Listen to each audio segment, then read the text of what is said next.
Bien, nos demoramos porque estamos grabando esta emisión para después ponerla tanto en Facebook como en YouTube. A modo de introducción, quiero decir algunas palabras.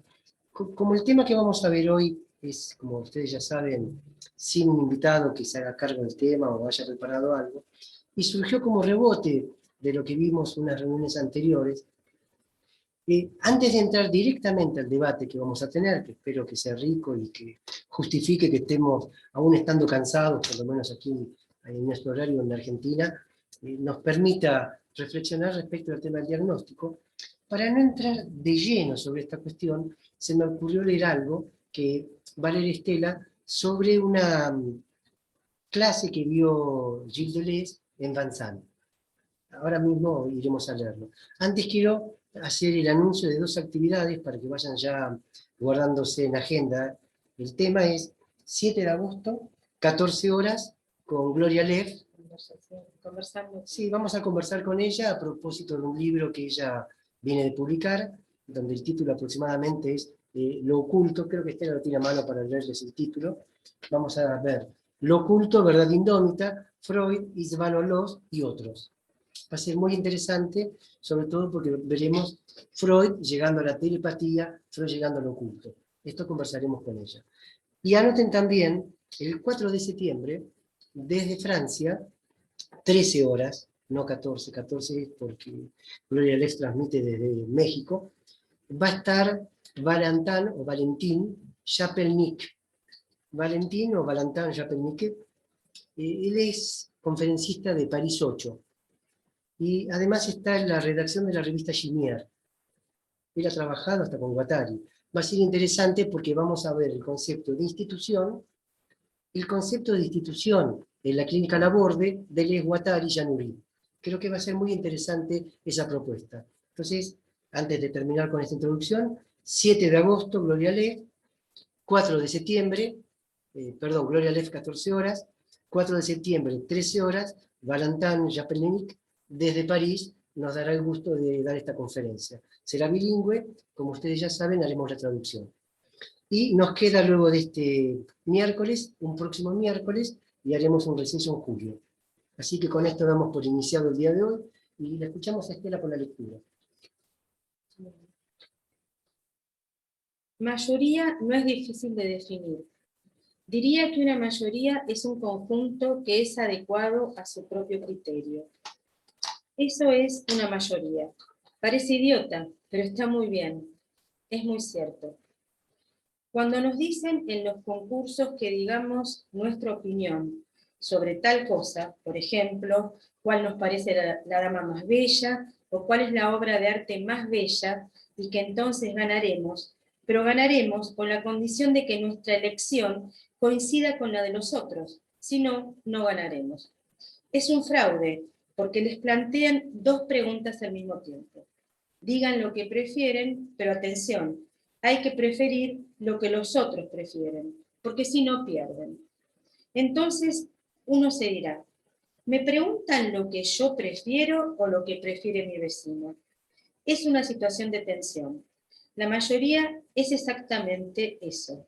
Es un conjunto que remite a su propio criterio, en el sentido de que forma parte de la mayoría el criterio según el cual se ha preestablecido la mayoría. ¿Qué es la mayoría en nuestros países del centro? La mayoría es europea, adulta, blanca, masculina. Perdón, retengan esto para cuando veamos diagnóstico. Aquí ya hay algo que ocupa el lugar de la normalidad. Supuesta normalidad. En pocas palabras, es el hombre cualquiera. Eso es exactamente lo que Joyce llamaba Ulises, es decir, nadie. Es el hombre cualquiera, como dice Ezra Pound, con ingenio. Es el europeo medio, sensual, habitante de la ciudad, etc. Tienen un criterio de mayoría. Es evidente que todos los hombres blancos, varones, adultos, cuentan dos veces, una vez en el criterio, una vez en el conjunto. Eso es una mayoría. ¿Qué es una minoría? Es un subconjunto. ¿Cómo se define el subconjunto?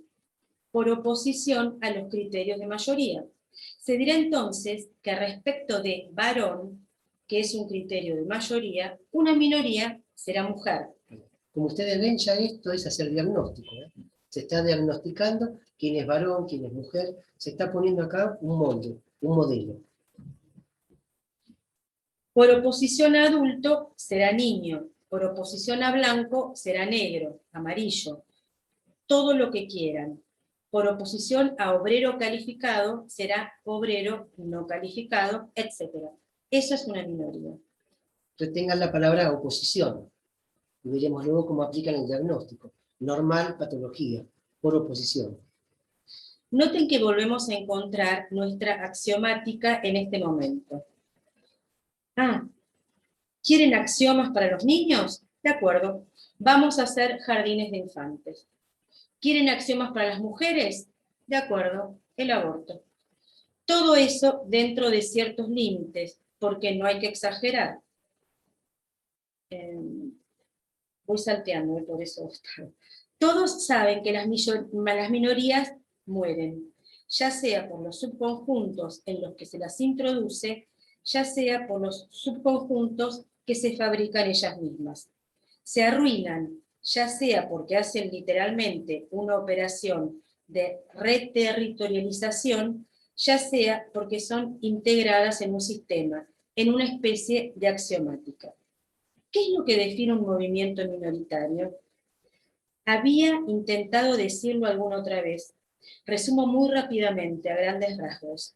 Es realmente la determinación de una línea de fuga.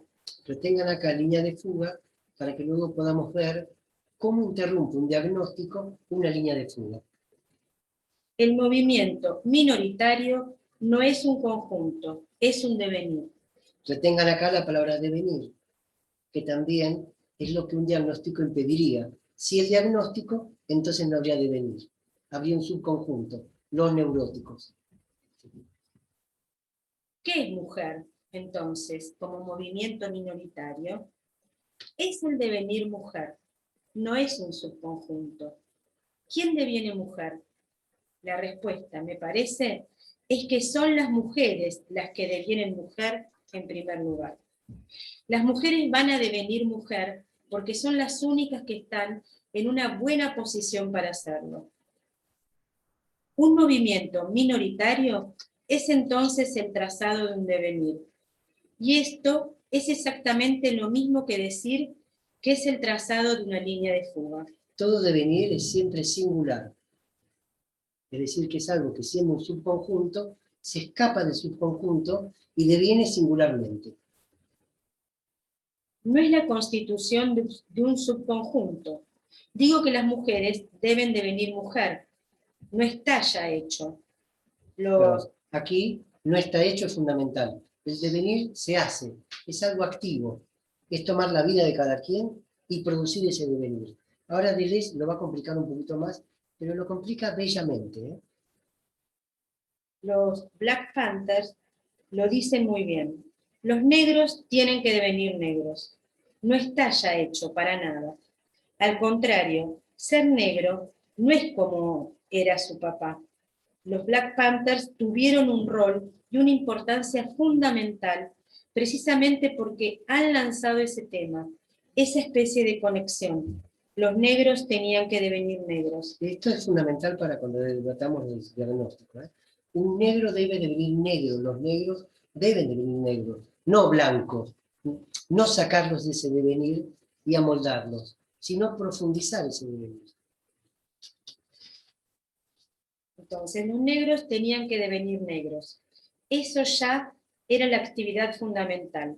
Si no, serían un subconjunto, una minoría. Agrego inmediatamente que si esto es así, si incluso los negros tienen que devenir negros, si incluso los judíos tienen que devenir judíos, la consecuencia para nosotros es fundamental. Es que nosotros también. O sea, todos, según Deleuze, deberíamos devenir, cada quien siguiendo su línea de fuga. Acá se cae la mayoría, se cae la minoría, se cae el conjunto o el subconjunto. Devenires de cada quien. Pero lo va a complicar un poquito más todavía para hacerlo múltiple. Si el negro tiene que devenir negro, es que esa operación, ese devenir, es inseparable de un devenir coexistente por el cual el blanco también tiene que devenir negro. Retengan esto, el blanco también devendrá negro. Miren cómo se empezó a ampliar. Desde su blancura tendrá un devenir negro. No de la misma manera, no consistirá en copiarlo. Tiene que producir su propio devenir negro. Estela recién leyó, no deberá copiarlo. Es como cuando Lacan decía, hagan como yo, no me imiten. Podríamos decir, devengan como yo, cada quien en su nombre.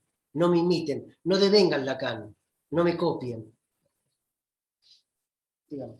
No se trata de poesía o de palabras. Perdón, no se trata de poesía o de palabras en la especie de gran grito de Rimbaud. Sí, soy un negro. El devenir negro del negro tiene como correlato un devenir negro posible y eventual del blanco. El devenir mujer de la mujer tiene como correlato necesario, indispensable, un devenir mujer del hombre. ¿Ven cómo lo va complicando? Un devenir mujer del hombre. Es fantástico cómo se empieza a ampliar. Cómo cae la idea de una identidad y cómo cae la idea de un sexo o el otro. Y empezamos a pensar en términos de devenires. Los americanos lo han comprendido muy bien. No es haciéndose el travesti que uno deviene mujer cuando es un hombre. Es por un modo de escritura. En los novelistas americanos, por maneras de vivir, por una afectividad. Lo que digo, lo digo antes de que me lo digan ustedes. Tiene un aspecto evidentemente repugnante, porque ustedes me pueden decir, sí, vemos a dónde va tu doble devenir. Finalmente, hace falta que restablezcas una especie de maternaje por parte del blanco, del hombre. Si el devenir negro del negro va acompañado de un devenir negro del propio blanco, uno se dice que es sospechoso, porque entonces hace falta que se lance a esa tentativa. El negro solo no podría. Pero no quiero decir esto. Perdón, ahí el micrófono. Creo que es David. Quiero decir que hace falta que se establezcan conexiones. No se trata de un maternaje. Pueden resultar. Aquí la palabra clave es maternaje. No se trata de un maternaje. Pueden resultar en un maternaje esas especies de alianzas. Una de las frases más bellas de Faulkner está en Intruso en el polvo. Le hace decir a su personaje, antes de la guerra de secesión, nosotros, los blancos, solo teníamos una elección comparable a la que hubo en la Segunda Guerra Mundial. Nosotros, los blancos, teníamos que devenir negros o terminar siendo fascistas. Escuchen esto, o terminar siendo fascista. Esto también es fundamental. Por aquí, para que no parezca que nos corremos de tema, los pacientes tienen que devenir normales. Lo dejo ya para entrar prácticamente al debate en poco tiempo. Faltan pocas líneas. Esa fórmula de Faulkner es buena para nosotros en este punto de nuestro análisis. Me parece la fórmula exacta. No quiere decir que hará falta un blanco para supervisar, para patrocinar el devenir negro de los negros. Blanco ahí sería psicólogo, psiquiatra, médico, alguien que está mirando la norma IRAM. O el devenir mujer de las mujeres. No quiere decir eso para nada. Quiere decir que un movimiento minoritario se compone al mismo tiempo como teniendo dos cabezas disimétricas, una cabeza a través de la cual algo fuga del conjunto mayoritario y otra por la cual al mismo tiempo algo fuga del conjunto minoritario.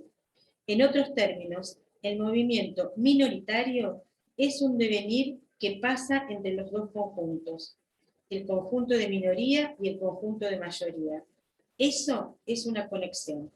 En otros términos, el devenir es siempre un doble devenir. Bien, acá dejamos la lectura ya para entrar a esto. Me pareció interesante poder pensar esto para luego en el debate, pensar una especie de secuencia entre diagnóstico, línea de fuga y devenir. Y donde hay un devenir, entonces, no puede haber diagnóstico, porque donde hay un diagnóstico, eso llevaría a un molde, un modelo, y a un patrocinador. Entonces quería hacer como estas líneas, porque como no hubo una reunión sobre diagnóstico, sino que fue un rebote de algo que habíamos hablado, creo que también con Jesús, o que yo había planteado, es que desde este lugar me parecía más interesante hacer el debate. Así que abrimos los micrófonos, quienes quieran participar, y comenzamos el diálogo, que era el objetivo de esta noche aquí en Andamiajes.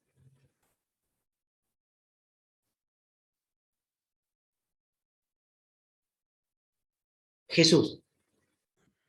Hola, buenas tardes a todos. El tema surgió hace algunos miércoles en una reunión en donde hablábamos del goce, ¿no es cierto? Sí, no me acuerdo, pero creo que sí. Del goce. Y yo fui el que introduje la cuestión del diagnóstico y la verdad no recuerdo a partir de qué.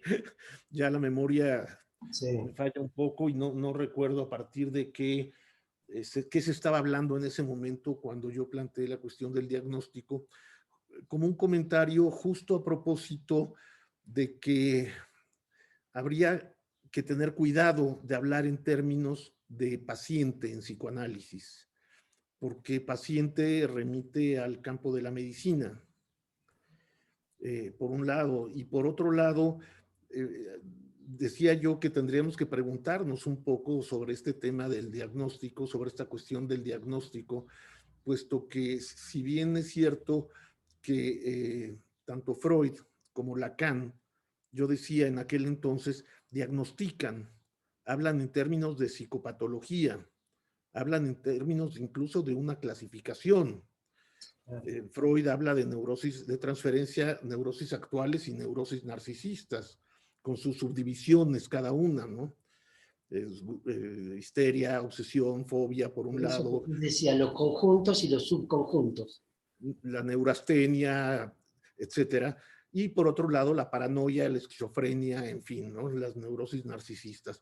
Pero Lacan no se queda tan atrás, porque si bien Lacan no entra a ser una clasificación, digamos, de ese estilo freudiano, Lacan nunca deja hablar en términos, por ejemplo, de paranoia, ¿no? Y habla de esquizofrenia. Es raro que use Lacan el término esquizofrenia, pero lo usa en algunas ocasiones. No así el término de paranoia, que es bastante más frecuente. Y también habla, caramba, ¿y de qué manera? De histeria, del obsesivo, habla de la fobia. Sí, claro. Todo un seminario dedicado a Juanito, por ejemplo, en donde habla con todas sus letras de fobia, histeria, obsesivos, y habla también de perversión. Y Jesús, para ampliar lo que decís, y hace presentaciones de enfermo. Claro, y Lacan habla del masoquismo cada vez que puede, ¿no? Claro. Cada vez que puede, no pierde la oportunidad de hablar de eso. Entonces, bueno, ¿qué pasa con esto, no? Es decir, mi pregunta giraba en torno a que también hay que revisar un poco esta cuestión del diagnóstico, si existe el diagnóstico en psicoanálisis o no existe, o por lo menos en una cierta concepción del análisis, ¿no? Que tiene que ver con la primera pregunta que yo me hacía, que hablar de, bueno, no pregunta, con la primera aseveración que yo hice, que hablar en términos de paciente implica entrar en el terreno de la medicina. Estamos tomando un término que es propio de la medicina y si no debemos centrar la cosa mejor en hablar en términos de analizante y no de paciente, por un lado. Y por otro lado, la cuestión del diagnóstico, es cierto también que desde hace algunos años, en la escuela a la que pertenezco yo y pertenecen Eduardo y Estela y no sé quién más esté por aquí, miembro de la escuela, Carmen Tinajero me parece, que está por ahí, no la veo y no sé quién más, digamos, fue en el seno de la École Lacanienne de Psicanalys donde surgió este cuestionamiento precisamente al uso del término diagnóstico en psicoanálisis. Yo no he visto en ningún otro lado, concretamente o específicamente en en Miller y las escuelas de Miller que pongan en cuestión esto del término diagnóstico, esto del término diagnóstico. Jesús, por eso me parecía interesante esta conferencia que dio, esta charla que dio Deleuze, donde detrás del diagnóstico lo que se esconde es una figura de alguien normal, blanco, europeo, y luego que será reemplazado, si se quiere, en la función por alguien que además estudió y leyó, y entonces es médico o psicólogo, o lo que fuera como autoridad, para poder discriminar por oposición y desviación en ese diagnóstico quienes se alejan de ese patrón. Pero justamente me parecía interesante lo que planteaba Deleuze, porque los devenires no tienen ningún tipo de ruta prefijada. En el devenir no hay una ruta que ya esté de antemano hecha, se va construyendo. Y aquí retomo un poco lo que vos decías y creo que después me parece que Susana Dato y Alicia querían hablar. Pero, el problema del diagnóstico, vamos a continuar charlando, Jesús. El problema del diagnóstico es ese. ¿Hasta dónde obtuve esa posibilidad de fluir? Tú mencionaste una palabra que vale la pena subrayar, Eduardo, ahorita la acabas de mencionar, que esta cuestión de los devenires, del diagnóstico, tiene algo que ver con el conocimiento que le da una autoridad a una persona. Mencionaste la palabra autoridad y creo que esa hay que tenerla en mente y hay que subrayarla en esta discusión, porque efectivamente se juega una cuestión de autoridad moral incluso, de autoridad del conocimiento, del saber. Absolutamente. No necesariamente tiene que ser una autoridad estatuida jurídicamente, como la policía, no necesariamente. Pero sí, por ejemplo, el médico es una autoridad en materia de lo suyo. Y eso provoca una discriminación en dos grupos, el que sabe y el que no sabe. Absolutamente. El que no sabe se somete al que sabe. Absolutamente. Y ahí te caes de este intento freudiano de otorgarle el saber al paciente. Claro. Y yo decía que esta cuestión de cuestionar el uso del término diagnóstico en el campo analítico surge precisamente a partir de un texto de Alouche, que es Perturbación en Pernepsí. Absolutamente, sí. Donde en Perturbación por Pernepsí, si ustedes recuerdan, la reflexión de Alouche parte de Erasmo y su elogio. Unos dicen de la locura, otros dicen de la estulticia. Sí. No sé cuál usar, pero bueno, su elogio, por eso digo nada más su elogio. Pero en donde lo que plantea Alouche a partir de Erasmo es que no hay no loco, incluyendo aquí a la autoridad, por supuesto, a la autoridad que clasifica. Entonces, en la medida que no hay no loco, sostener la noción de diagnóstico se vuelve casi imposible. Claro. Sin venir en un fascismo. Por eso es que por supuesto, hablábamos esto de Faulkner, o de venir blancos o de venir fascistas. No hay más escape. Porque se opinan todos los devenires. Termino nada más diciendo que eso es la perturbación. El no hay no loco. Es la perturbación en la famosa tríada freudiana. Perversión, neurosis y psicosis. Absolutamente. De ahí Pernepsí. De ahí Pernepsí. Entonces, ese artículo lo pueden encontrar ustedes en Litoral número 15, que está en internet, tienen acceso gratuito lo pueden bajar. Entran a la página de la escuela y de ahí lo pueden bajar directamente. En la página de la escuela, y es un texto que es de 1988. En español apareció en el 93. Pero hay otro texto hermosísimo que ustedes deben conocer, de Bernard Casanova, que se llama Estallidos de Clínica, que refuerza de una manera notable verdaderamente la posición de Alouche de esta perturbación en Pernepsí. Este artículo de Bernard es de 1995 y apareció en el número 25-26 del Litoral también, que ustedes lo pueden encontrar en la página de la escuela. Con esto me parece que se amplía la posibilidad del debate, ¿no? Perfecto, y te agradezco los datos. Hay más cosas para decir, pero como estaba Susana esperando y después Alicia, digo, les damos entrada. ¿A quiénes más? Susana Dato, Alicia y Gabriela Agüero. ¿Sí? Y después circulamos la palabra. Seguimos, bueno. Susana, entonces. Sí, Susana Dato. Te escuchamos, Susana, hola. El micrófono, ¿eh? No, no te escuchamos porque no está abierto el micrófono. Tenés que tirar ahí donde aparezca el icono. Ocurre que solamente vos lo podés habilitar, ¿sabés? Ahí está, no, ahí la cámara. ¿Sacaste la cámara? Bueno, Susana, te propongo por una cuestión de... Ahora, Ahí está, ahora sí, falta la cámara. ahora sí. Te escuchamos. Te escuchamos, sí. Bueno, estoy de acuerdo con muchas de las cosas que dijo Chucho, pero con esta se usa tanto decir esto, ¿no?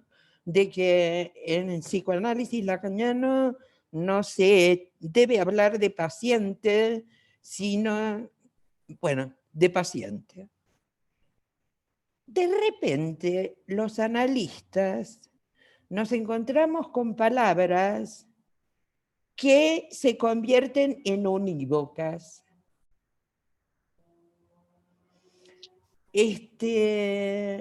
Paciente quiere decir muchas cosas.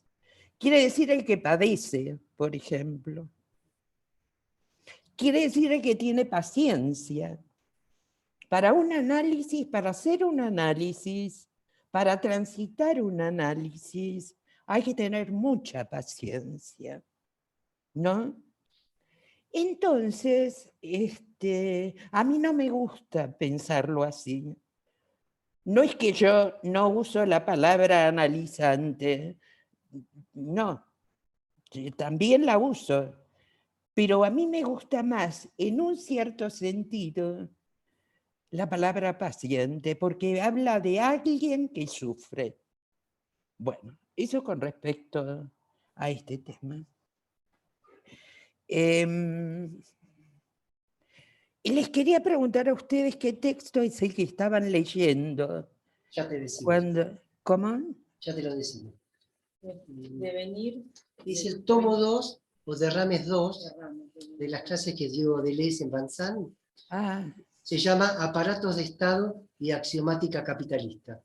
¿Lo pueden dejar escrito en el chat, por favor, para tomar la referencia? Es demasiado largo el título. El capítulo que hemos leído se llama Potencia de la máquina de guerra, proposiciones indecibles, línea de fuga y devenires. Bueno, ahora lo anoté, Estela.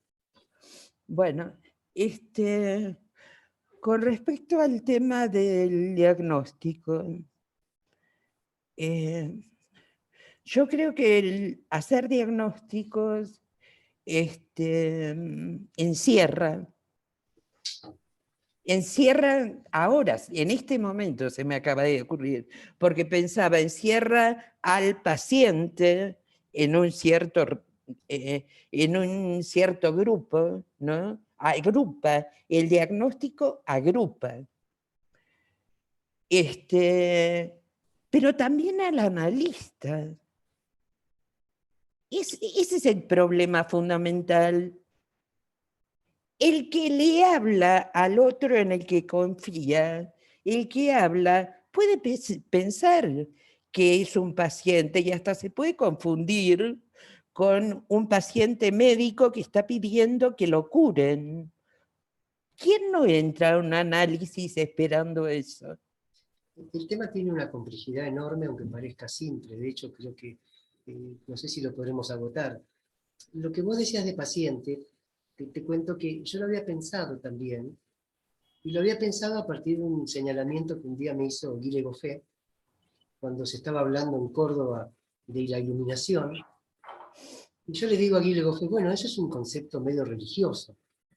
Y Guille Goffé me dice, bueno, pero es que no habría palabras. No, perdón, no es Guille Goffé, es Melenot. Y Melenot me dice, no habría palabras que se puedan utilizar porque todas tienen como una marca. Paciente, diagnóstico. Claro, claro. Es cierto que paciente puede referir a muchas cosas, pero también es cierto lo que decía Jesús. Tiene un estatus coagulado del campo médico, es decir, de enfermo. Está en nuestra dificultad, ¿no? ¿Cómo hacer que las palabras, cuando suenen, no coagulen un sentido único, como vos decías, unívoco? Si lográramos en ese rebote de las palabras multiplicidad de significaciones, si lográramos quitarlas, quizás la palabra paciente hasta es una bella palabra. Tengo alguna duda, y seguiremos con el debate ahora, con la palabra diagnóstico, puesto que después les diré por qué no la descarté completamente, a pesar de que me gustaría, pero suelo pensar contra mí mismo como ejercicio. Es más fácil decir no al diagnóstico, y vuelvo a lo que leíamos o que leía Estela, pero en el conjunto de la mayoría, ¿qué me preguntan? ¿Lo que yo voy a responder o lo que están esperando que responda? Y de ahí la dificultad de algunos. Como si pudiese saberlo, ¿eh? Bueno, pero se intuye en las mayorías. Uno puede decir, no, es de avanzada no hablar de diagnóstico.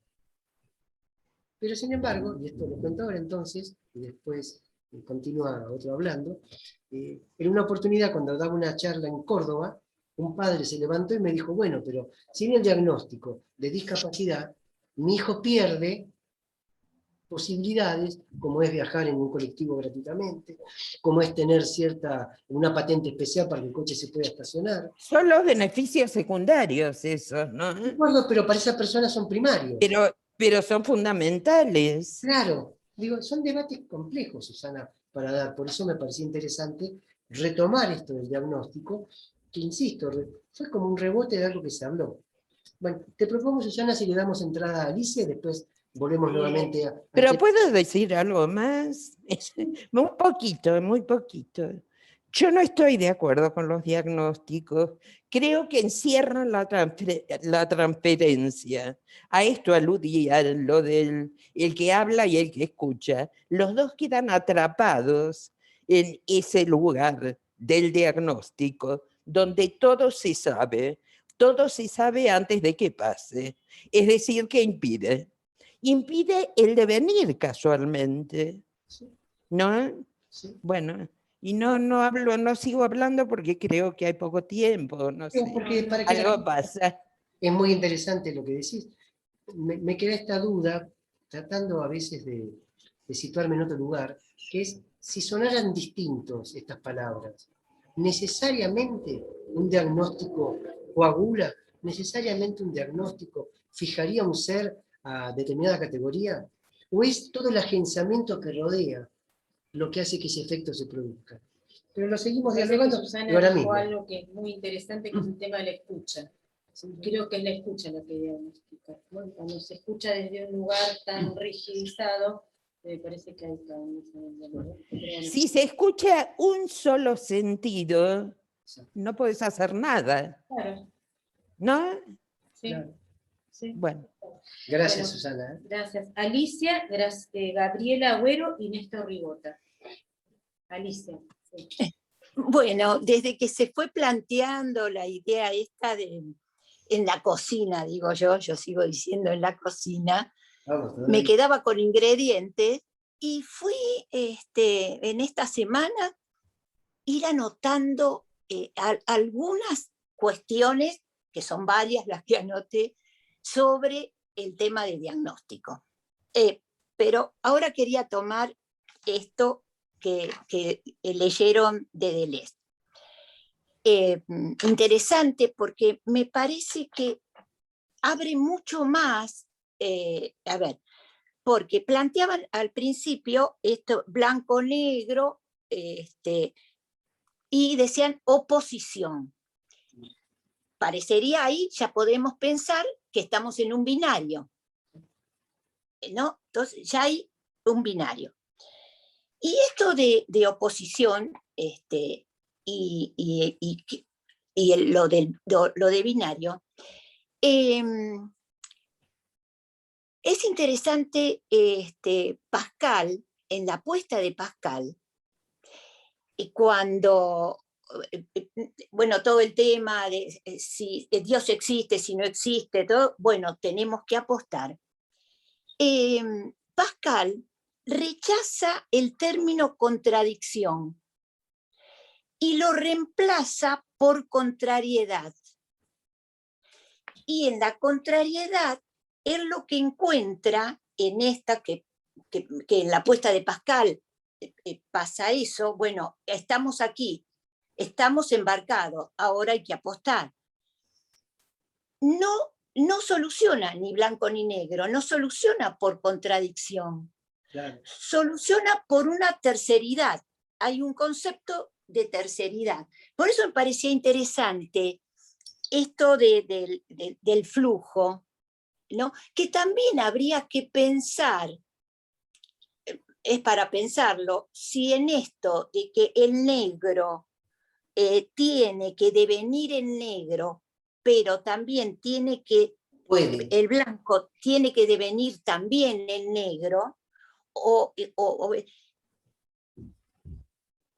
si no nos quedamos, si no nos seguimos quedando con el binario, con el binarismo. Por más que dice que se intensifica, es singular y se intensifica.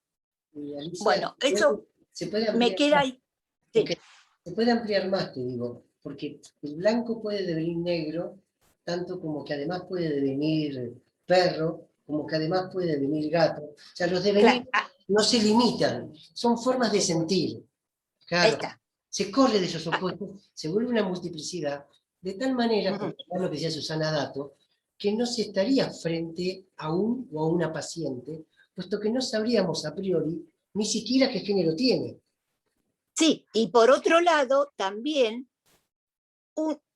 puede ser una serie de consultas, de entrevistas, y no llega a ser un analizante. Claro. O sea que nos entrampamos también. A mí me gustaba en el hospital, en el Moyano, que estuve muchos años, que los psiquiatras decían, el diagnóstico se escribe con lápiz. Me parece que es una metáfora interesante. Bueno, después recordé el texto de normal y patológico, a ver, yo lo había notado, de Jorkan Hitler, o lo voy a pronunciar mal. Bueno, Freud, sí, ahí está. Bueno, Freud también decía, en un momento dice, si etiquetamos, dejamos de pensar. Claro. Etiquetar es dejar de pensar. Bueno, también, dejo hablar a alguien más, pero Pues volvemos igual, la idea es hacer así, sí, un micrófono sí, que circule, ¿no? Y que cada sí. quien que quiera decir algo lo diga. ¿Quién sigue la lista? Gabriela Agüero. Gabriela Agüero, ¿estás por allí? No está abriendo el micrófono. Ahora sí. Sí, ahí. Buenas noches a todos. Escuchándolos, estaba pensando, Eduardo, yo me quedé más que en la palabra paciente, en la palabra diagnóstico, que etimológicamente quiere decir claro conocimiento. En una experiencia con un paciente analizante que tuvo que estar un buen tiempo en una clínica por un traumatismo que quedó paralítico, me encontré con los hombres de blanco diciéndome que estaban trabajando con libros quemados y pensaba en lo negro. Entonces, cuando este hombre de blanco, que era el médico, me decía que estaba trabajando el libro quemado, yo le pregunté, ¿cómo es eso? ¿No? Y se produjo una conversación en donde solamente hablaba el médico y empezó a angustiarse, ¿no? Y me explicaba, porque bueno, yo me formé como médica, psiquiatra, hasta que dejé la psiquiatría, me ejerzo el psicoanálisis, podía comprender ese texto médico del supuesto saber o se sabe todo de antemano, ¿no? Y entonces lo escuché a ver qué era eso de trabajar a libro quemado en una situación muy crítica el paciente biológicamente en ese momento, con una punción, y no sabían si sacarle el drenaje o no. Y entonces yo le dije, ¿cuál es el problema? ¿Cómo es eso de trabajar a libro quemado? Dice que ningún parámetro me cierra. Es decir, todos los parámetros médicos que tienen un comportamiento que se suponen que integran una categoría con claro conocimiento, acá perturbaban en un estado de angustia. Bueno, escuchándolo al profesional y pudiendo pensar si esto podía pasar por un saber distinto, no por el conocimiento, y que ellos estaban trabajando muy bien, se detona algo personal del mismo profesional, donde cómo le afectaba en lo personal este paciente, en donde cada vez que dejaba pasar un día más para sacarle el drenaje, más líquido producía el paciente, y se le quemaban los libros, pudo abrir una cuestión personal de él, lo que lo llevó a tomar, yo creo que un acto, que no fue un acto médico, porque creo que no se puede hablar de acto médico, pero quitó el drenaje y todo volvió a la normalidad, ¿no? En el paciente. Pero lo que me sorprendió fue esto que decía Deleuze, ¿no? Esto de blanco-negro, y de la palabra diagnóstico, que quiere decir claro conocimiento, y cómo se estaba complicando la situación por los efectos subjetivos del de blanco con su libro negro. Simplemente eso. Muchas gracias. Bueno, no, gracias a vos, Gabriela, por este aporte. Gracias, en serio. Sí. Néstor Ribota y después Carmen Tinajero. Néstor Ribota, te escuchamos. Buenas noches. Hola, ¿qué tal? ¿Me escuchan ahí? Perfecto. Sí, bueno. Tengo varias cosas para decir, voy a tratar de ser breve. Disculpen si hablo de mi práctica. Yo soy de Villa María, Córdoba. Trabajo en un hospital público, en un servicio de salud mental hace algunos años, y venía leyendo mis primeros años de formación desde lo que yo llamo la multinacional milleriana. Y nunca me sentí cómodo, nunca encontré las herramientas para trabajar, sí en el consultorio, algunas cosas, pero no en la salud pública. Hace 25 años trabajo en la salud pública, y en el hospital hace un tiempo ya, y nunca me sentí cómodo ahí hasta que encontré un texto de Guy Legoffé en la revista Opacidades que se llama El analista es un clínico. Bueno, a partir de ahí, ya hace algunos años, vengo trabajando esa idea con los desarrollos de Guy Legoffé y Jean Alouche y toda esta lectura que volví a tener una transferencia con la práctica. Y a partir de ahí empecé a pensar, siempre me ayudé mi intervención en el hospital con un texto de Freud, que es Consejos al médico. No me acuerdo del texto completo, pero es, bueno, Consejos del médico, donde están todas las pistas para ejercer el análisis, que va a hacer una diferencia entre ejercer una posición analítica y ser psicoanalista en un hospital, porque para las lecturas que yo tenía anteriormente, parece que tienen un solo texto para teorizar la urgencia, que es un texto de Lacan del 40 y pico, que son los tiempos lógicos, qué sé yo. Bueno, eso no me parece. Freud ahí en ese texto da varias pistas que con ese solo texto, con esos consejos que da el médico, uno puede posicionarse como analista, ¿no? Y pensaba, vengo pensando la clínica como un oxímoron. Si es clínica psicoanalítica es un oxímoron, porque si es una clínica, si hay diagnóstico hay clínica, si hay clínica hay diagnóstico, y entonces el uno al uno y lo singular y lo particular. Bueno, lo vengo pensando de ahí sin que haya que desarmar un oxímoron, una paradoja. Me parece que la posición analítica es justamente eso.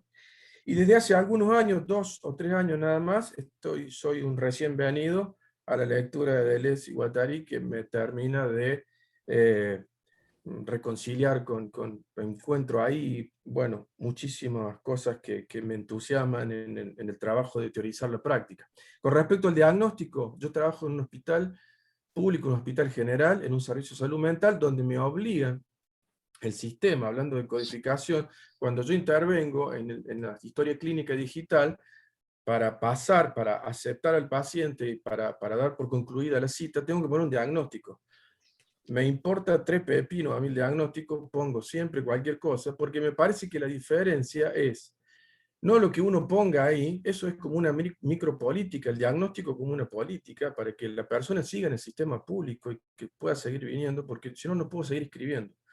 Pongo crisis de angustia o lo que sea, y la persona viene. El sistema de historia clínica digital no permite seguir, si uno no pone un diagnóstico, no cierra la historia clínica. Lo mismo en una guardia, en una urgencia, hay que escribir algo.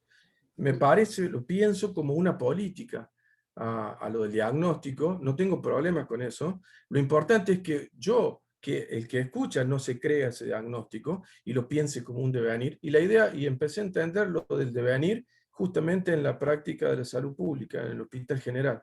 Ahí bueno, empecé a entender eso.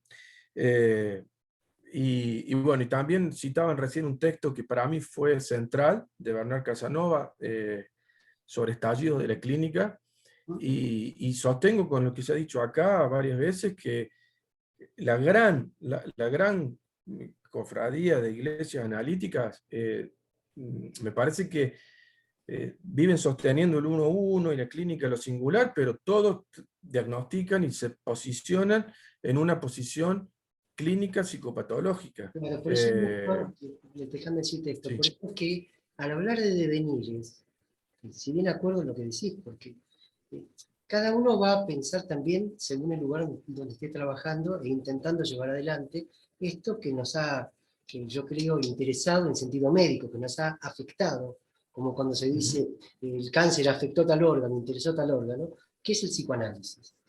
¿Cómo ejercerlo en un hospital, por ejemplo? Yo trabajé en hospital, trabajé en obras sociales, y ya hace 20 años atrás, cuando no había historia clínica digital, pero había que venía el auditor, y vos tenías que poner... Hay que llenar un papel. Claro, había que llenar un papelito, siguiendo el DSM-4, el DSM-3 de ese momento, y había que poner, y uno se la veía, ¿qué dibujo? ¿Qué pongo? Bueno, neurosis de angustia. Entonces venía la auditora, pero Eduardo, todos tus pacientes tienen neurosis de angustia. Como, no hay un adicto, no hay esto, no hay lo otro. Y a mí me causaba cierto horror saber que ese papel se presentaba en mesa de entrada y era recibido por un administrativo, que luego lo pasaba a una máquina. Y yo decía, la privacidad de aquel que vino a contarme algo en privado, entonces se expande. Bueno, cada quien ha visto cómo resistir esto dentro del sistema, mantener esa posición, y de alguna forma salirse un cachitín de ese dispositivo para abrir ese devenir. Qué diferente es escuchar a un paciente pensando en que le venga quien él es. Por eso decía el diagnóstico, y estoy en parte de acuerdo que obviamente que interrumpe el devenir, porque calcifica. Este es un neurótico. Y por más que digamos no hay neurosis, hay neuróticos, es lo mismo. No salimos de ese problema. Ahora doy vuelta el oxímoron que decía recién Néstor, sin querer salirme de eso. Pero hay momentos donde si el diagnóstico es necesario para un padre, ¿lo hago o no lo hago? Chicos que hemos tenido que atender, Estela con fibrosis quística, era necesario ese diagnóstico para adquirir tal o cualquier otra cuestión. No, pero también el diagnóstico psicológico, digo, cuando le dan un beneficio a partir de eso. Disculpen, tengo actualmente una persona que, gracias a su diagnóstico de esquizofrenia, que yo creo que no lo es, tiene una vida mucho más digna que hace unos años. Consiguió su beneficio, se organiza su trabajo por fuera de eso, porque sabe que no puede conseguir un trabajo en blanco. Esa persona llegó al hospital con la idea de querer comer gente, y bueno, todos se asustaban y qué sé yo.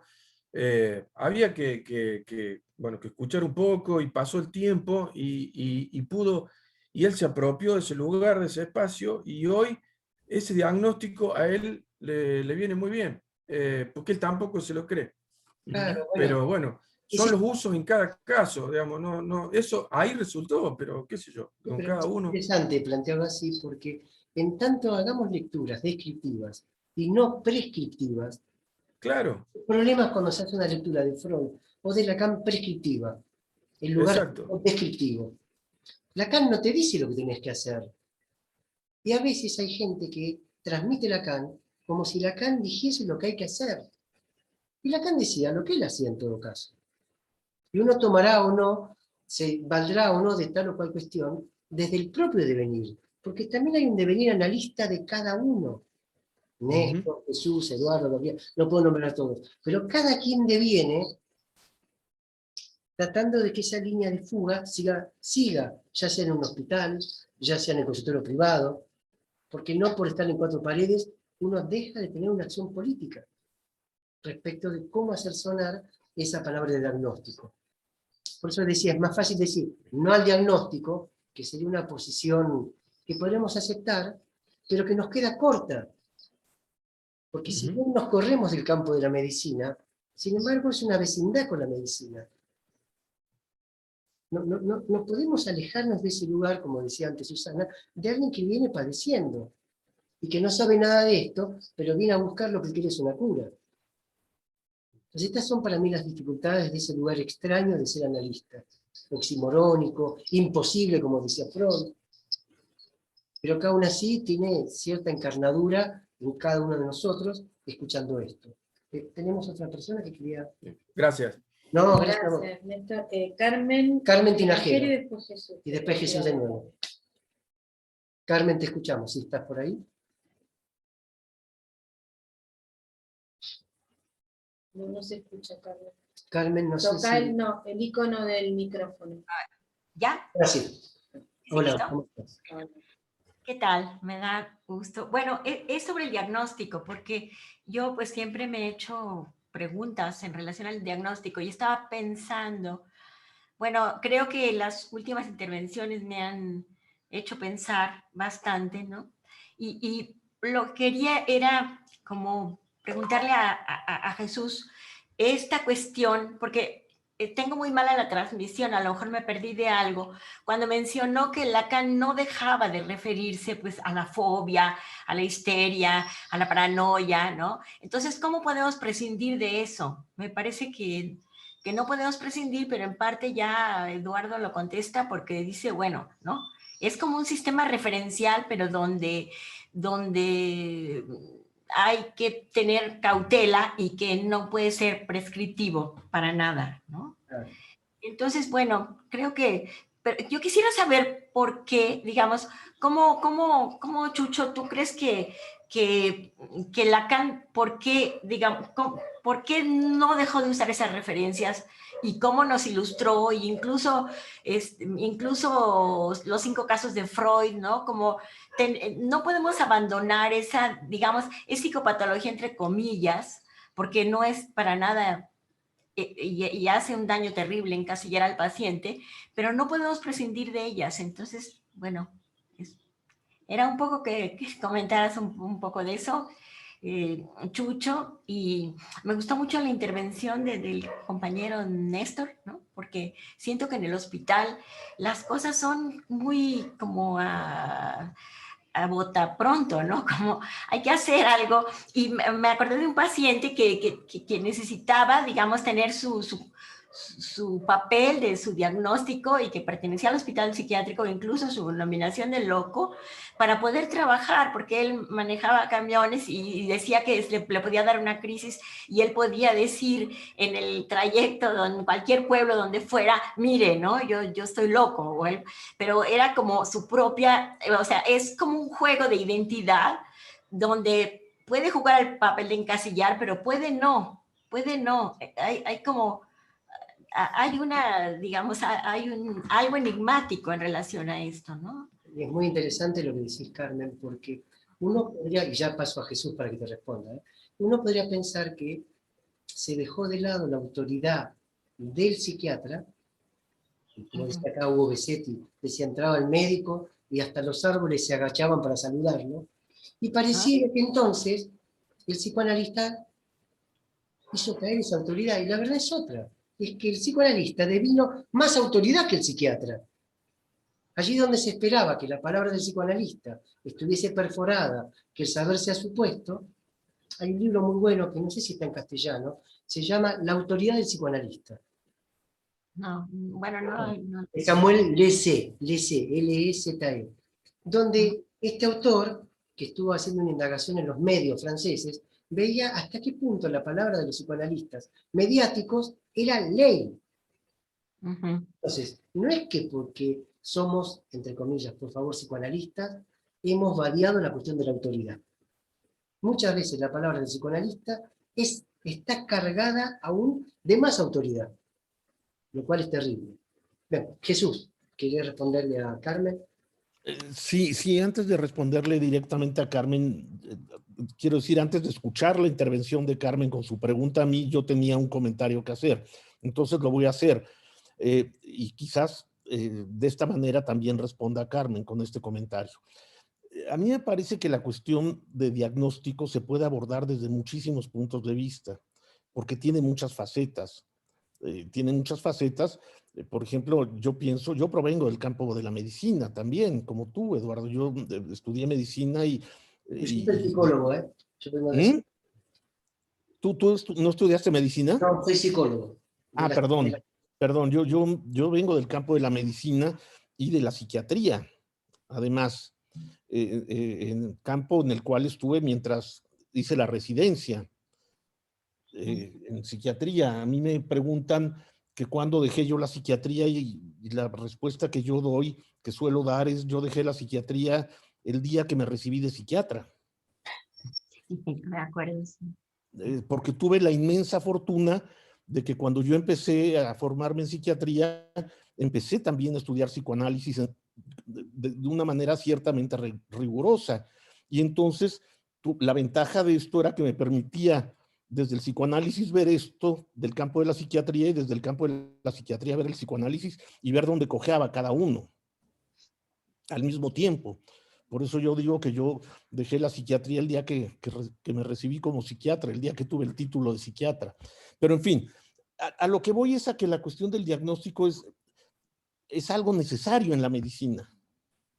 Es algo absolutamente imprescindible en la medicina, establecer un diagnóstico, pero no sé si en psicoanálisis tiene este carácter de absolutamente necesario. Y creo que lo que se juega, o por lo menos el planteamiento, lo que yo pondría en el centro de la discusión, al menos de mi lado, es la cuestión del saber. ¿Cómo está implicado el saber en la cuestión del diagnóstico?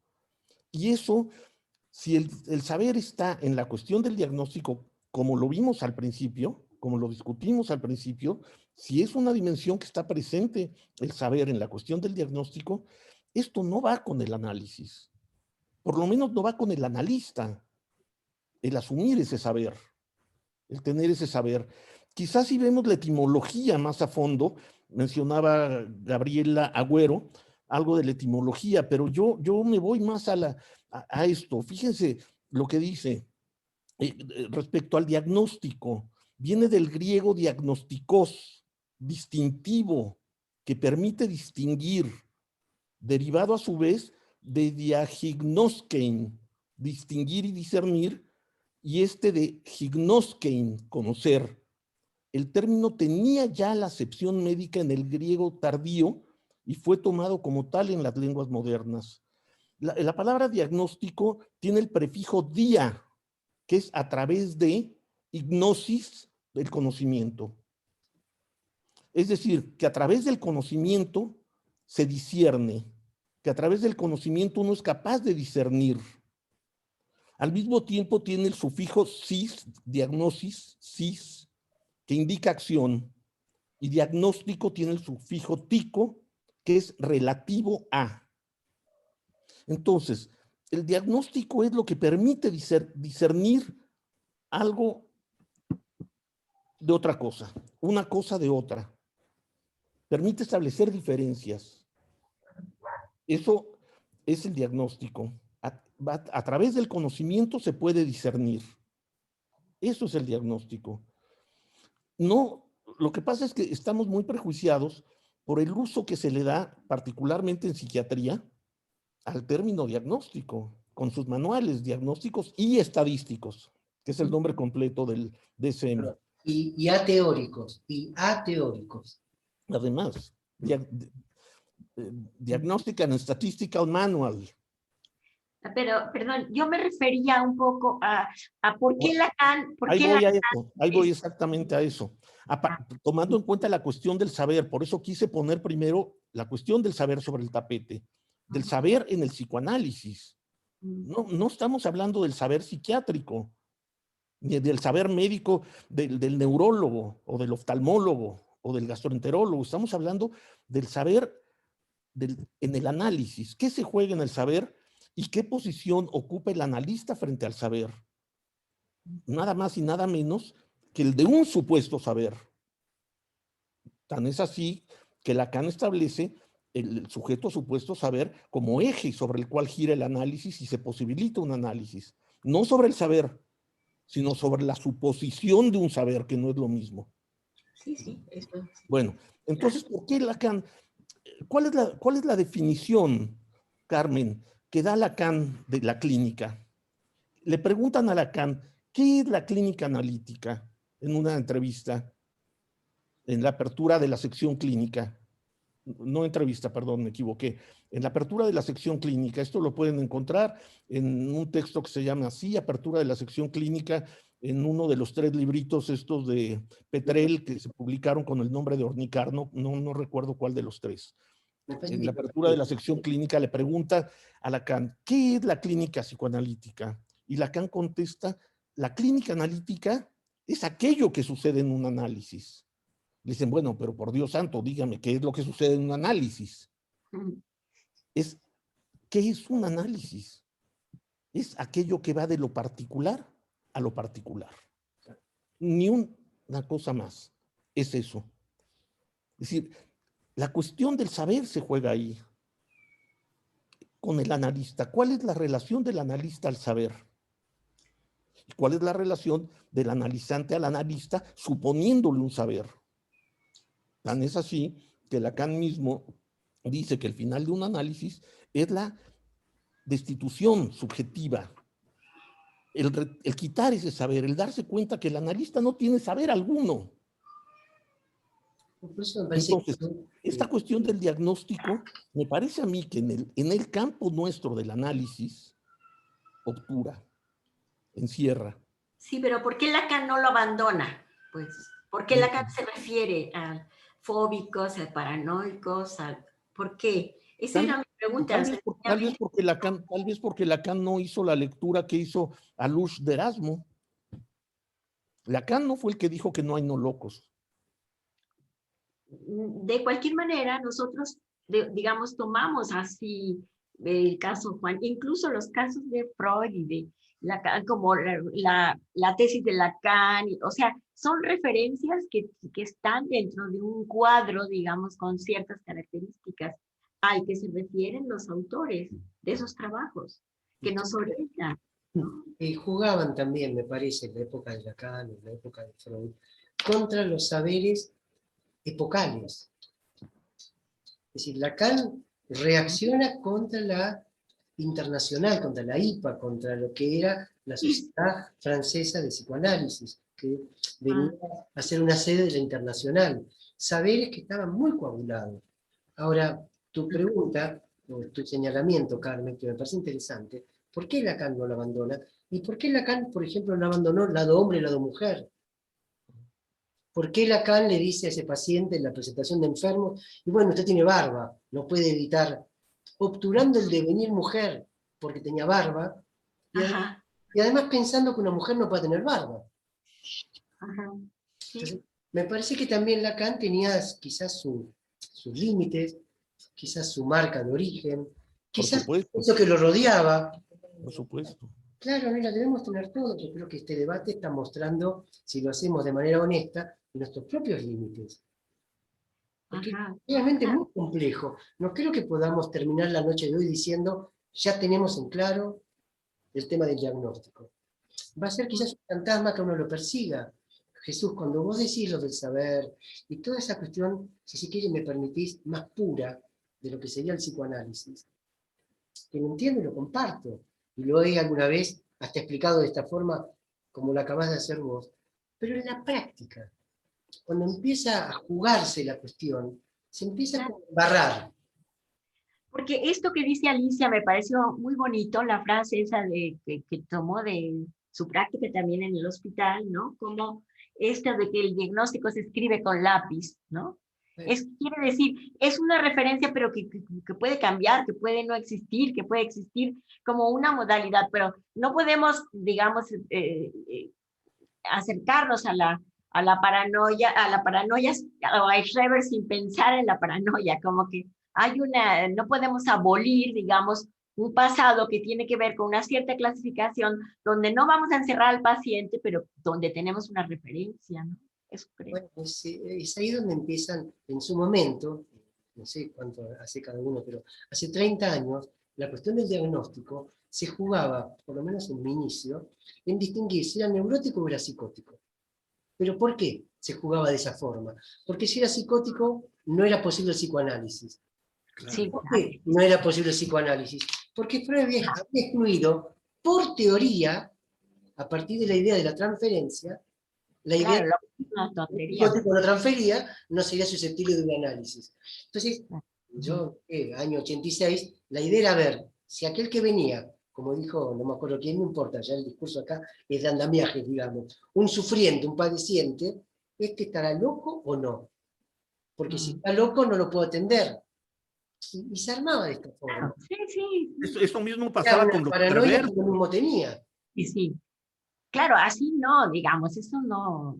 Eso fue cayendo y fue como si estamos dejando algo a llegar a un punto. Exactamente eso pasaba con los así llamados perversos. Eran inanalizables. Claro, eso, digamos, eso cayó porque no. Freud, como decía Eduardo, no se puede prescribir, no se puede encajonar. El mismo Freud construyó el muro. El mismo Freud construyó el muro de la transferencia como una posibilidad para el análisis para algunos y una imposibilidad para otros. Bueno, Jesús, esto te explica también por qué la lectura de Anti-Edipo y 1000 mesetas, Capitalismo y Esquizofrenia, Livinización no de lo sexual, sino de lo social, abre a una perspectiva otra. Yo no creo que el esquizoanálisis desplaza el psicoanálisis. Tampoco que lo complementa, pero lo pone en una tensión tal que permite volver a hablar de estas cosas, volver a repensarlas.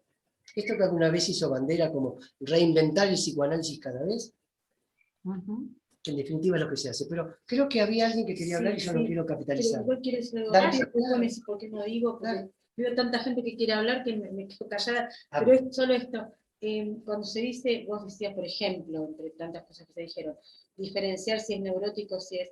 el tema es, ¿qué es para el que dice es neurótico? ¿Qué es neurótico? Y esto porque lo llevan. Los chicos es muy común que vengan en época escolar chicos con la llamada dislexia. El tema es si uno lo toma como una patología, una enfermedad, o una manera distinta de aprendizaje.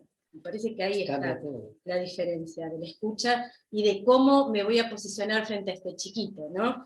Y además el padre que te pide diagnóstico. Claro, no, que ya te viene, porque ya la psicopedagoga le dijo, tiene dislexia y la maestra se enloqueció porque no aprende. Y uno dice, mire, está aprendiendo distinto, es que distinto de la mayoría, es una minoría que aprende de una manera muy particular y que pueden aprender igual que cualquiera, pero con otra metodología. Entonces, uno ya se posiciona distinto, el chico lo siente distinto, los padres, hablas con el colegio de otra manera. Cuando un diagnóstico no haga alusión a una enfermedad, la palabra ya no va a ser tan tremenda. Claro, o psicótico, qué sé yo, como dijeron por ahí.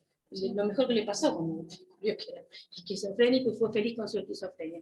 Bueno, ahora están, a ver, Alicia, Marcantonio, Erika y Gabriela, que de nuevo levantó la mano.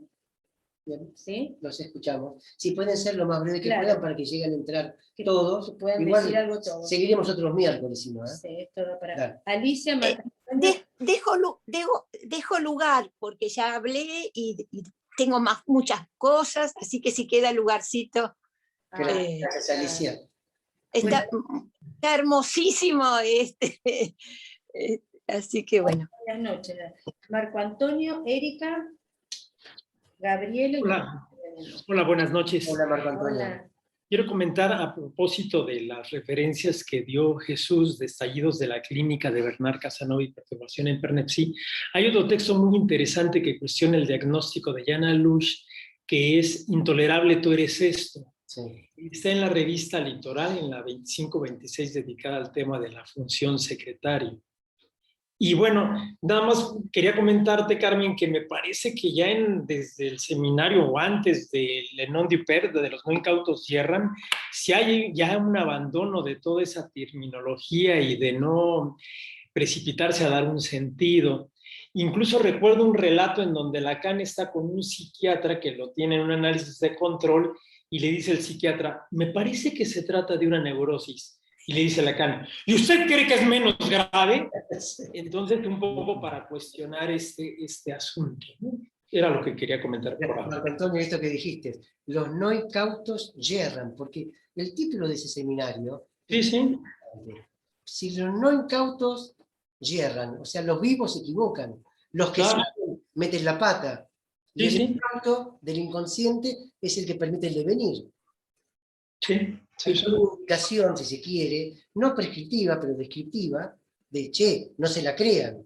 Bueno, sigamos que en la lista. Erika. Erika.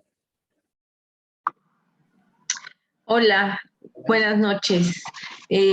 Bueno, qué interesante está, las escucho, los escucho y qué complejo marcar esta cuestión del diagnóstico, pero bueno, ahí yo quisiera regresarme un poco a Deleuze.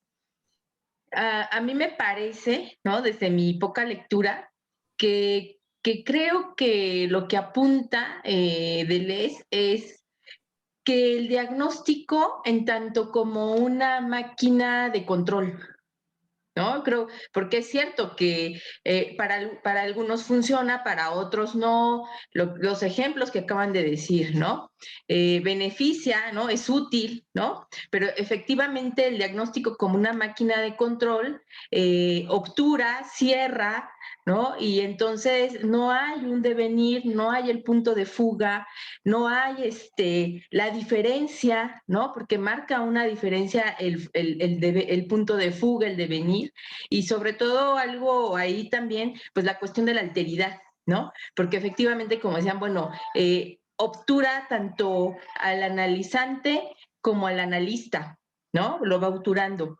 Entonces, a mí me parece que por ahí, no sé si esté mal mi interpretación o equivoca un poco, pero me parece que está cuestionando el diagnóstico como una máquina de control, ¿no? Ante la cuestión de lo esquizo.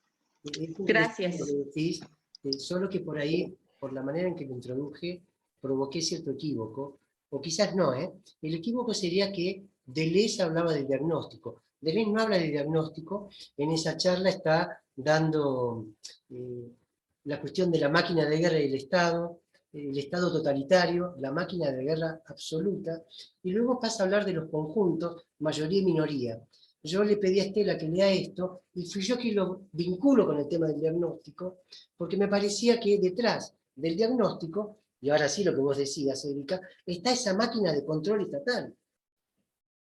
Porque hemos enfatizado por ahí la virtud de un diagnóstico, pero no hemos enfatizado también lo terrible de un diagnóstico cuando uno pierde los derechos sociales, por ejemplo.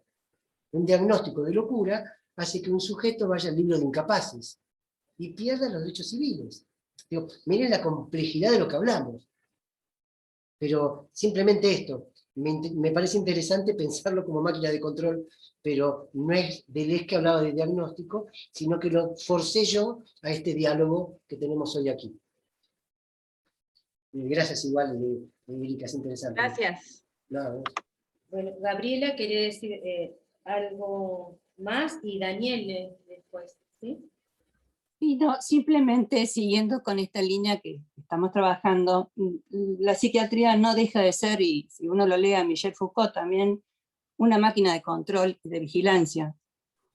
En Palabras y las cosas, creo que ahí es donde él se refiere, no me acuerdo en qué capítulo está, y creo que con esta cuestión de el acto psicoanalítico en una institución psiquiátrica, también en una viñeta personal clínica. Yo me iba retirando del neuropsiquiátrico de acá de Córdoba, y me detiene un enfermero y me dice, pero no puso, en esto de la historia clínica que se escribe, no puso el SOS para el paciente, para su paciente. En la jerga psiquiátrica, el SOS es algún depresor del sistema nervioso central para que no moleste el paciente de noche, ¿no? Si no duerme, si tiene insomnio, si grita, si... Entonces yo le dije, sí, cómo no, tomé la historia clínica y puse SOS, GA y un número. Entonces el enfermero mira y me dice, no conozco este medicamento. No, le digo, es Gabriela Agüero y mi número de documento y mi número de teléfono. Llámeme. Claro, creo que también es una forma de intervenir con un acto, ¿no? Buenísimo, gracias. Gracias, Gabriela. No, gracias a usted. Néstor, y me parece que Susana también levantó la mano. Ahí está. Sí. Daniel. Daniel, ¿estás? Sí. Ahí está. Hola. Bueno, a mí, a propósito de la intervención que realiza Eduardo, me dejó pensando en algo que sí se le podría dar lugar a hablar de ello, que sería a los efectos políticos del diagnóstico. Porque me parece que está, digamos, la posición de, bueno, ahorita estamos hablando de psicoanálisis, entonces habría de hablar de la postura del psicoanalista, pero también el uso que le da el sujeto a su diagnóstico, ¿no? Y bueno, esto lo pensé a propósito de un libro ya que leí desde hace mucho tiempo y que me alejé de la postura que tiene el autor, que es Néstor Brownstein, que es clasificar en psiquiatría. Sin embargo, yo desde mi formación descarté la posibilidad de realizar los diagnósticos, ¿no?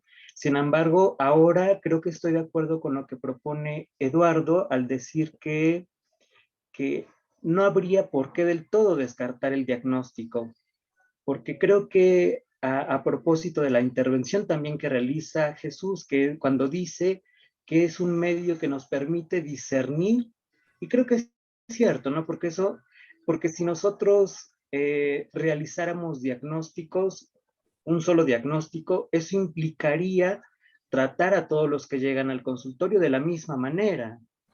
Y sin embargo, si no le atribuimos esa categoría a quien llega solicitando un análisis, pero sí es como una referencia que no, claro, eso no es garantía de nada, pero que sí nos permite o le permitan al analista de qué manera actuar, ¿no?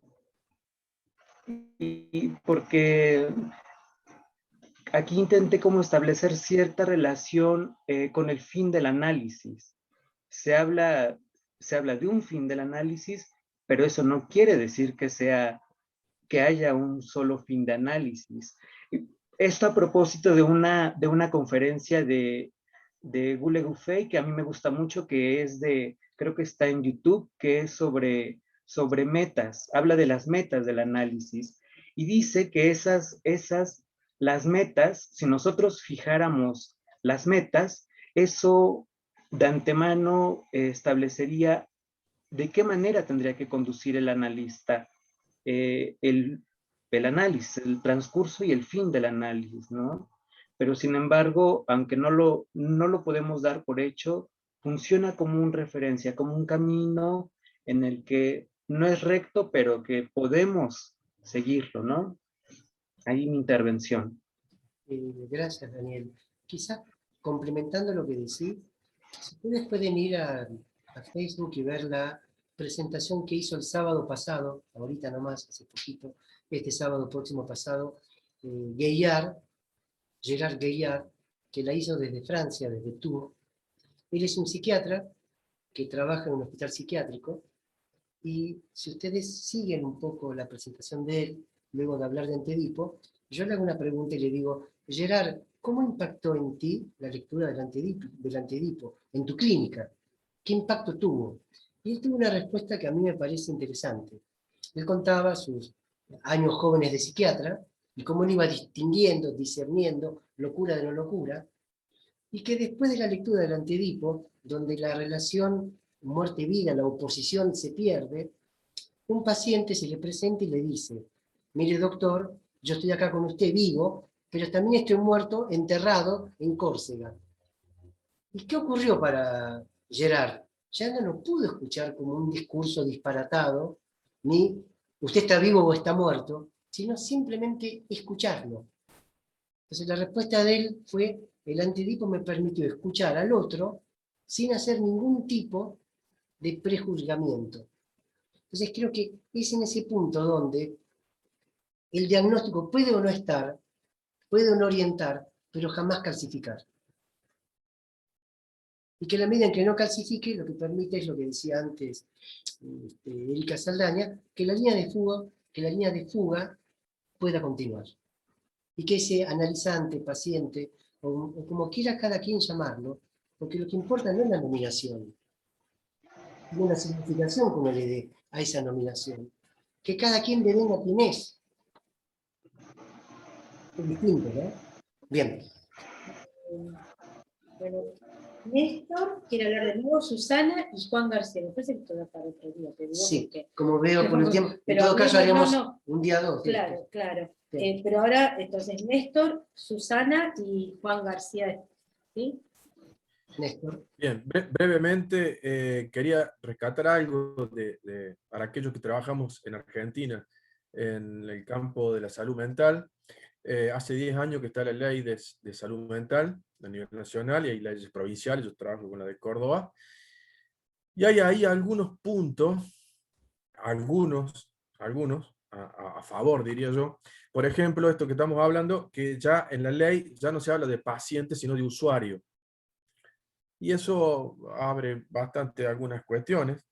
Esa ley también tiene muchas cuestiones epistemológicas con respecto al padecimiento mental, a tal punto que abre tanto que ha sido muy fuertemente cuestionada años anteriores desde el propio Estado, cuando había otro gobierno, y de las corporaciones médicos, del poder psiquiátrico entendido como lo entendía Foucault, porque esa ley, que ya tiene 10 años y cuesta mucho su aplicación, y se ha tenido muchos logros, toca puntos que tienen que ver con esto, con una falta de precisión, y ha sido embestida fuertemente desde poderes mediáticos y corporativos, cuando en casos muy, bueno, no vamos a entrar ahora en eso, pero en casos muy puntuales de algún tipo de delito, crimen, se cuestiona inmediatamente a la ley. Esa ley ha sido fuertemente cuestionada, es cuestionada desde ciertos sectores, justamente por falta de precisión. Por falta de precisión en los padecimientos, por falta de claridad en quién debe intervenir, por falta de quitarle poder al psiquiatra. Y otra cosa que me parece destacable de la ley, que apoyo y critico también bastante, pero que apoyo mucho, es deja a un lado la cuestión de la experticia, del experto. Entonces, genera y favorece que en ciertos ámbitos de salud se participe de manera colectiva, ya no interdisciplinaria, como se entiende. Pues yo me gusta más la idea de colectivo, como lo tomaba Jean Auric, y permite el trabajo colectivo, ¿no? Entonces, bueno, quería rescatar eso, que en Argentina esa ley ha habido alguna incidencia con respecto a esto que estamos hablando. Ya no se habla de paciente, sino de usuario, corre en lugar del experto y abre la participación a varios, entre varios, al trabajo colectivo. Así que bueno, quería rescatar eso que se estaba hablando acá también, esa incidencia en lo jurídico, digamos. Claro, fantástico, Néstor. Quizás para Ay, chiquitito, quería decir algo con respecto a... Quizás en otro momento nos encontremos para hablar de la experiencia de la Clínica Laborde, del club terapéutico, de la transversalidad de Januri, de Tosquelles, de Guattari, que es el Guattari sin Deleuze, que generalmente hablamos del Guattari Exacto, antes exacto. de un meseta, pero hay un Guattari que no es que se aleje, sigue su devenir Guattari, y es el... Guattari de Laborde. Claro, el Guattari Laborde, Januri, que en algún momento lo podemos retomar, porque es muy interesante esa experiencia de esa clínica Laborde. Ahí la palabra diagnóstico estaba presente, pero no calcificaba, no cuestionaba. El trabajo era tan transversal que la diferencia médico-paciente era de momento, funcional, no jerárquica. Pero lo dejamos porque daría para mucho. Alicia. Quería comentar esto que dice Néstor. ¿Tengo abierto el micrófono? Te escuchamos, Alicia. La experiencia de Trieste y después de Hugo Cohen, que la ley dice personas con padecimientos mentales, ya dice padecimientos mentales. Y hace unos años vinieron los canadienses con esa experiencia de Quebec, y ahí utilizaron el término, en lugar de pacientes, usuario, ¿no? Porque uno puede estar, ¿no? El ejemplo era desabonado al inconsciente, ese término, que uno puede estar abonado a un servicio, pero puede no usarlo, ¿no? Entonces me parece que el concepto, ¿no? de usuario y no de paciente, ¿no? ya abre a ciertas, claro. a una escucha, como decía Estela, cómo escuchar ese diagnóstico, ¿no? Que no se trata de desecharlo, de decir no al diagnóstico, sino qué dice con lo que dice, ¿no? Bueno, esto quería decir. Es nuestra revolución molecular. Exacto.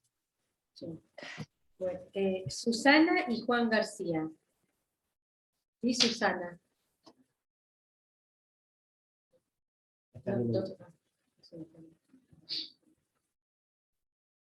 Y esto va a tener que ir. Sí, lo haremos otro día más porque se nos va a ir el tiempo, pero como está tan ¿Ahora se oye? Ahí está, Susana, te escuchamos. Ahora sí, bueno.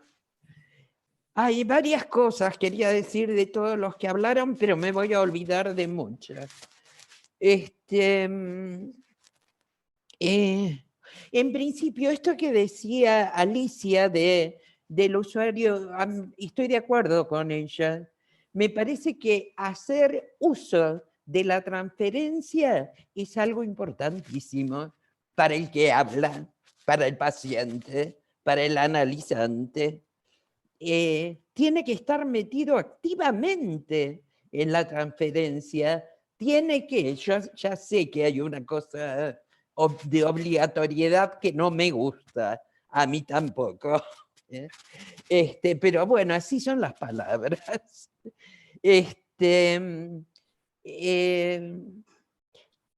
Resulta que Lacan, en los 50, uno de los primeros trabajos que más allá del principio de realidad, puede ser que ese sea el título de los 50 por el 53, 54, creo que es. Está en los escritos. ¿Cómo? Está en los escritos. No está en los escritos, está en los libros chiquitos que publicó Manantial, creo, no sé. Creo que intervenciones y textos. Intervenciones y textos. Ahí está. Sí. Creo que está en el 1 de intervenciones y textos. Ahí Lacan, en ese artículo, que es una maravilla, pensarlo en los 50 además, ¿no? Lacan habla de los locos y habla de Pascal y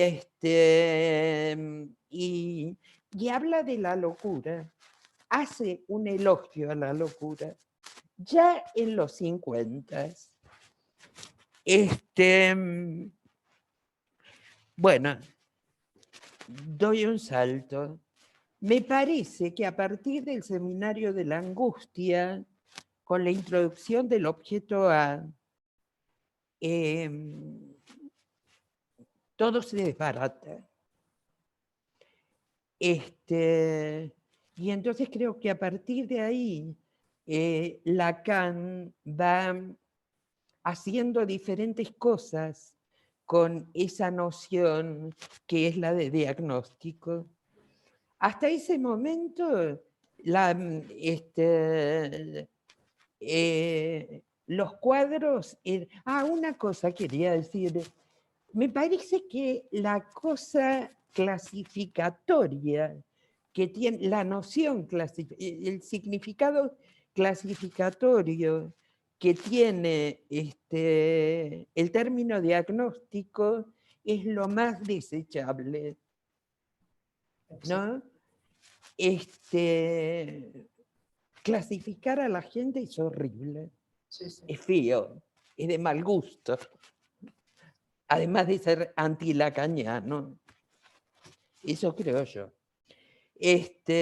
Además hay una cosa de Borges que se dedica a la clasificación y es divertidísimo. No me acuerdo cómo se llama el texto, es un texto muy cortito, pero está en la obra completa de Borges. Y hay otro, no sé si es Apollinaire, es algún francés, que también hizo un texto hablando de las clasificaciones y clasificando él mismo. Bueno, si hasta la invención de Lacan clasificaba o separaba o diferenciaba la neurosis de la psicosis por la inscripción del significante del nombre del padre, con la aparición de esto ya no tiene tanta vigencia. Y me parece que a partir de ahí se va desmoronando el tema del diagnóstico. Sí, es interesante, Susana. Evidentemente nos va a faltar algún otro miércoles para continuar con esto, porque uno va sacando cada vez más cosas y va poniendo más en la mesa del debate, y claro, se van abriendo otras líneas. La aparición del objeto A o la invención de Lacan produce un giro enorme en su propia teoría, en el mismo Lacan. Pero propongo una intervención más y luego, por cuestión de horario... Pero puedo decir algo que en relación a lo que dijeron casi todos. ¿Sabes qué pasa?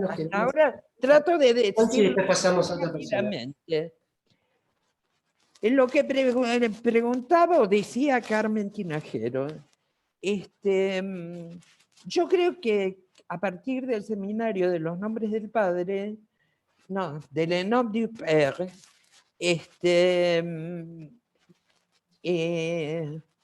Lacan, si bien sigue hablando de diagnósticos, no los usa como diagnósticos personales. Lo digo de esta manera porque no sé de qué otra manera decirlo. Lo usa así como usa la Verleugnung Freud en ese artículo sobre el fetichismo, ¿no? Donde dice finalmente que todos los sujetos nacen fetichistas, que después es algo que retoma Lacan. No dice fetichistas Lacan, sino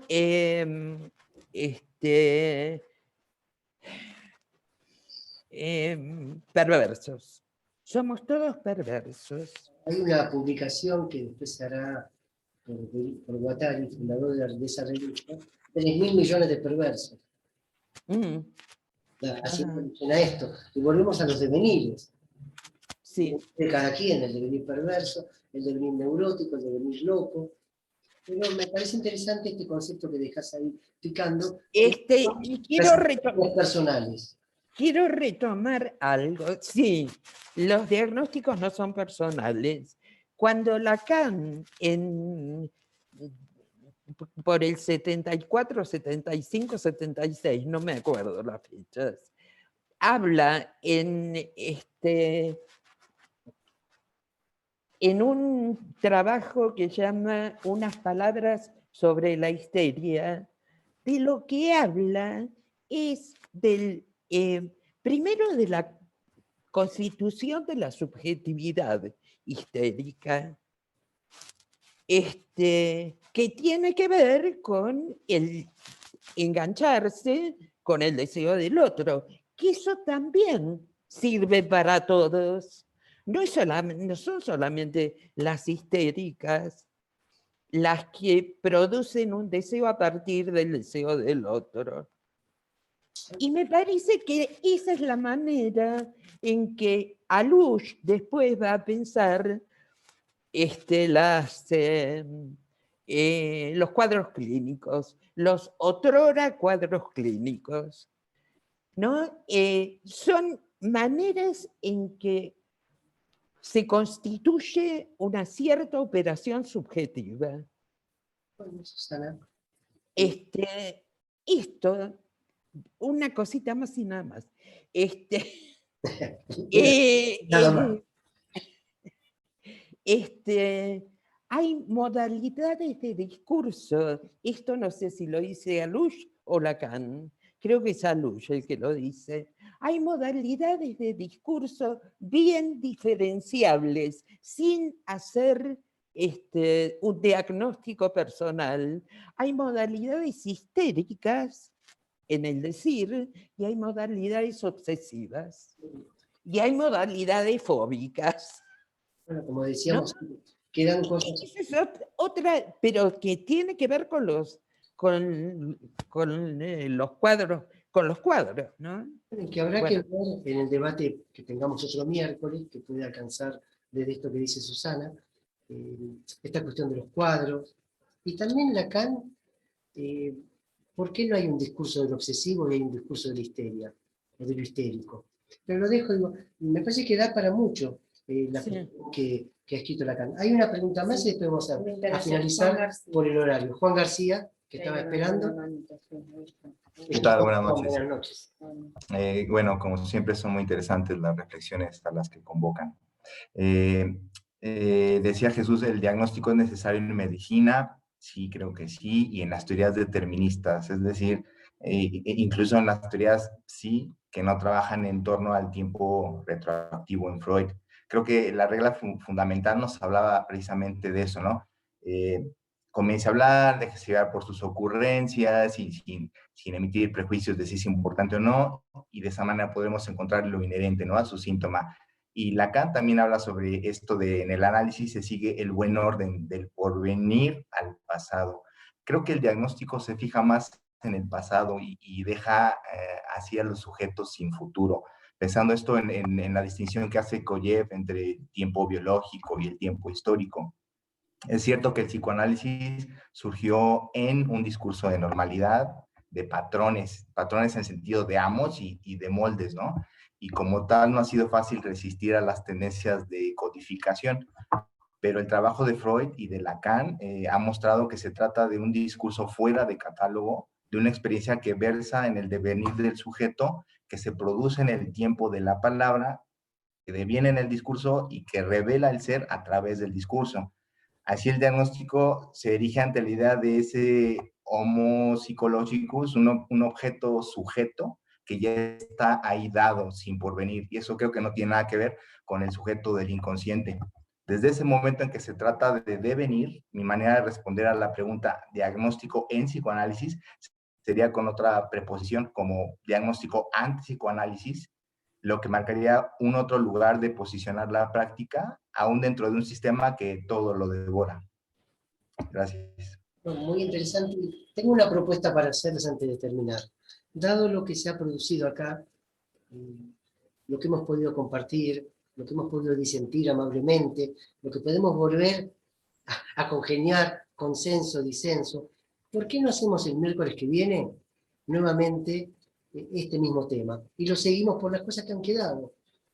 Porque como han quedado cosas en cada uno de nosotros, tanto en mí, como veo que en Susana, como quizás en Jesús, o varios de nosotros, hagamos lo siguiente. Como no podemos correr de algo determinado, porque es un encuentro entre amigos, aunque estemos a kilómetros de distancia, Miércoles que viene sigamos con esta idea de cuestionar el diagnóstico, o sí, se me acaba de ocurrir un título, diagnóstico del diagnóstico. Hagamos un diagnóstico del diagnóstico el miércoles que viene.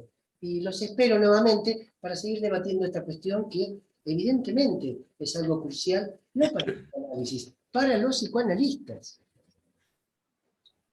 Porque es el material de todos los días. ¿Qué hacer con esto? ¿Dónde alojarlo? ¿Y en qué comunidad estamos ejerciendo además? Porque depende de donde uno ejerza, también el rebote de lo que uno hace. Así que les propongo esto, si estás de acuerdo, Estela, miércoles que viene, nuevamente tomamos el tema del diagnóstico, lo hacemos abierto y a debatir. Así que Eduardo, y para la vida misma, no solo para el psicoanálisis, para la vida misma. Para la vida misma. Bueno, por eso empezamos, hombre, mujer, blanco, negro. Es de la vida misma, tenés razón. Bueno, hasta el miércoles entonces, buenas noches y los esperamos. Chao, Seguimos chao. con el debate. Gracias, Eduardo, gracias. Saludos, muchas gracias. Gracias por los aportes. Buenas noches. Buenas noches, gracias. Gracias.